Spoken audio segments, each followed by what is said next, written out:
Welcome to Precision Programming Services. In this video, we're going to work on bringing a SOLIDWORKS part file in and using our WCS and our new tool planes to set up a configuration and go ahead and throw, let's say, one toolpath on it. So we're going to go ahead and start by, we have a part1.SLDPART file that we're going to go ahead. I'm going to drag that in. I'm going to left click hold. It's on another screen. I'm going to bring that right in and drop that down. So we can go ahead in this case and see that that file is sitting over here in space. And we could see in our levels here, it's actually showing us two solids. We have the main part solid. On level 2, we show a base form. We're going to go ahead and stick with number 1 on our levels, being this part, and I'm going to right click and say isometric, and we can see that here's our origin. I'm going to go ahead and temporarily create another plane to orientate this part. I'm just kind of rotating the part around in space to how I'd like to see it set up. I'm going to go here to our gnomon, and I'm going to left click. You can see our dynamic plane option comes up and our gnomon comes up.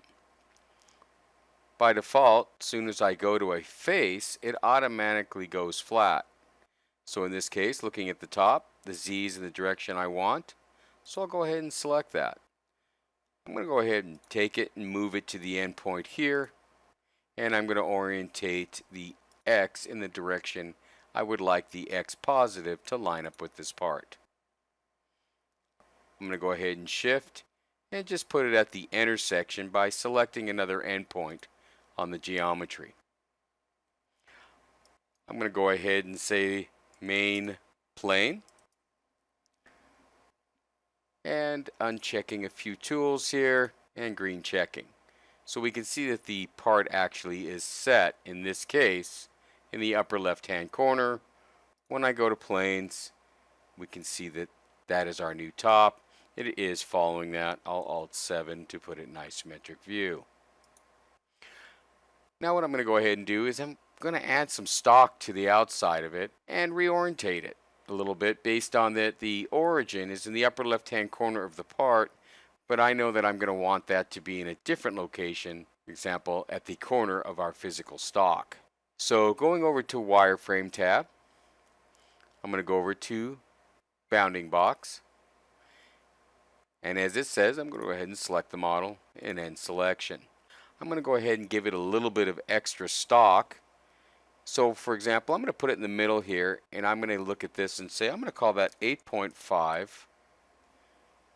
On the Y, I'll call it 4 inches.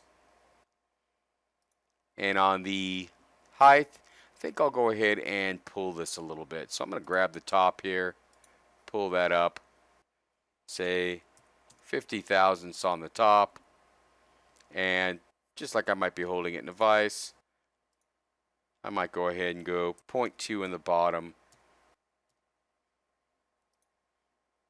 giving it a little bit of extra stock there. I would like our origin to come from this upper left hand corner of the physical stock when we define that. We could see here at the bottom under create geometry, we've set this for lines and arcs. So it's going to go ahead and create us physical geometry. One of the thoughts might have been was to go to levels and actually create level 3, and we could call this stock, making that active. I'm going to go back to the tab with the boundaries. I'm going to tell it for origin, the upper left hand corner. I like the values I have. I am now going to do is I'm going to go over to advanced. I'm going to tell it to create a tool plane, and I'm going to give that op1 paths, for example.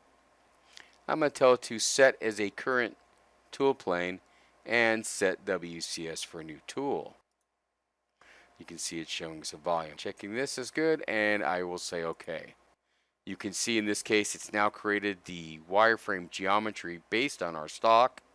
We can also see that here's our opt1 paths, just making sure that our construction plane is set for the same location. And if I go to levels, in this case, we can see that the geometry for that is set up there. So we're actually ready to go after and do toolpaths based on this configuration. Of course, I can go back at any time using the planes option back to our main here. And you can see that it's coming at the intersection and the top of our part.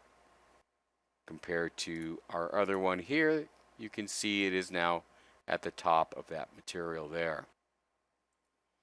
Let's go ahead and do a quick toolpath on this particular side. So we're going to go to machine, and I will drop down and I will pick a generic HOS 3-axis machine. I'm going to use a dynamic toolpath. I'll go ahead and stick with the name.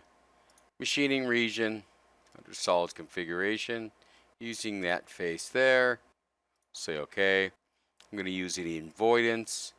In this case, this edge here, here, one here, and one here. Also going to select the top of this one and the top of this one here. I'm going to basically create a toolpath. It's going to come down here, down to this top shelf right here, and machine away some of our material for us. So we'll say OK. Let's look at a preview of our chains. We can see that it's avoiding those areas there, and we'll machine in that region area that I wanted. Tool. I'm going to go ahead and select a 3/8 and adjust that to tool 1 for myself. And let's give it a holder. I'd like to give it a 3/8 holder here. And I'm going to go back to tool. I'm going to right click and edit projection. And I'll put it at this value. I'm going to put it at the deepest value of the physical part. And I'm going to grab the holder and pull that down a little bit here. Giving myself a little bit of room. What do we got? Let's go ahead and call that 1.15 as a value. And we'll go ahead and enter to accept that. So that we go back to the holder, our value and gauge length is set. Tool parameters. We'll go ahead and say 0.10 and 0 on the floor. Depth cuts, no. Clearance, 1 inch. Top of stock is 0. Let's take a look what we have. Tool pass. It's now in the middle of regenerating. Now what we didn't do was give it a Z value. Not a problem. We'll go back into parameters. Because I picked at the first geometry was the top and not defined the depth. So selecting that edge, we'll regenerate that. Now that that's regenerated, we can see it's at the depth that we wanted. Going into stock setup real quickly, we'll go ahead, plane set good, and we'll select corners with that one and that one. And we'll go ahead and green check there. Of course, if we right click on the toolpath, we can see the motion of the path.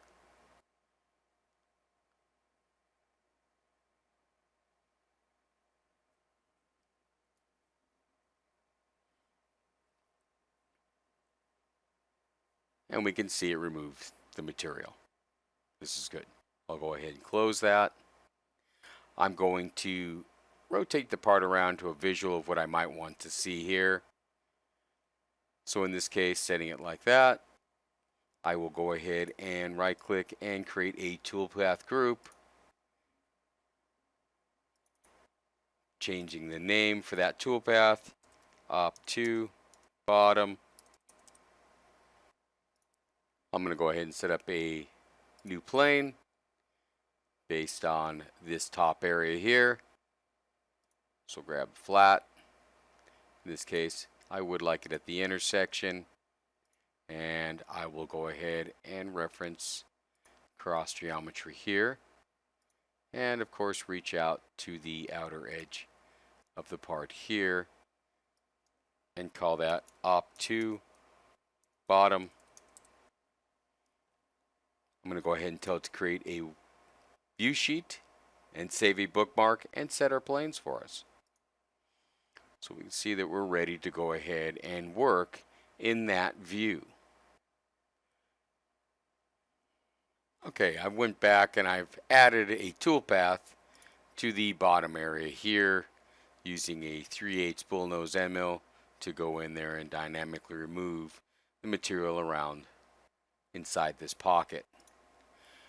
So we've also gone in and I went back and I'm going to look at my view sheets here, flipping the part back over, resetting my WCS tool plane and construction plane top one, and I've also just done a little bit of a modification, pretty much the same except for that I added some depth cuts, used island depths to go ahead and take off the tops and face off the tops of these islands here after it's machining down.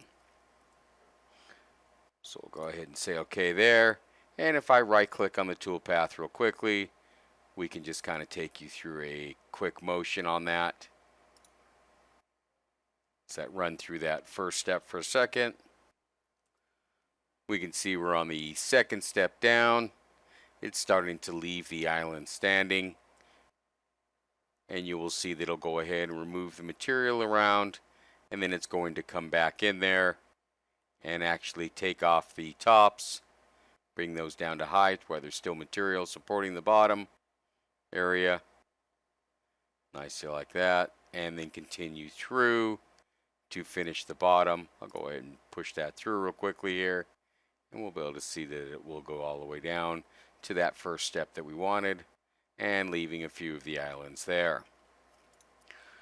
So at any time we can go back to the first operation or the second operation, working with our work coordinate system.